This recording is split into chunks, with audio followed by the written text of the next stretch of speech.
রামকৃষ্ণ সেবা সংঘের উদ্যোগে এক রক্তদান শিবিরের আয়োজন করা হয় বৃহস্পতিবার। উক্ত রক্তদান শিবির অনুষ্ঠানে উপস্থিত ছিলেন মেয়র দীপক মজুমদার, বিধানসভার মুখ্য সচেতক কল্যাণী রায় সহ আরও অন্যান্যরা।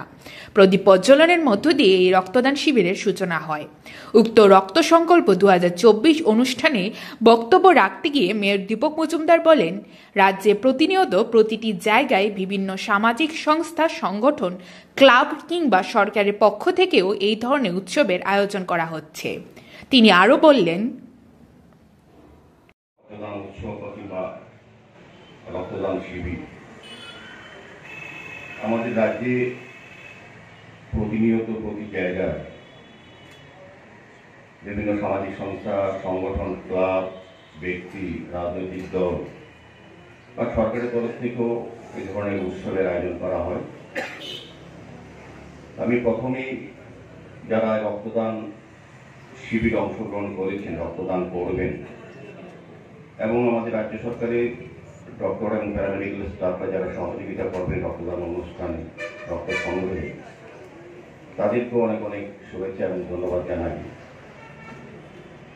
এটা চতুর্থ রক্তদান বা রক্ত সংকল্প উৎসব। আমি এর আগেও বেশ কয়েকবার এখানে আমি অনেক প্রোগ্রামে এসেছি। তাদের ব্যবস্থাপনা এবং আন্তরিকতা আমাকে আকৃষ্ট করে। যখন আমন্ত্রণ জানানো হয় এই রামকৃষ্ণ সেবা সংঘ থেকে, আমি সাদরেই গ্রহণ করি।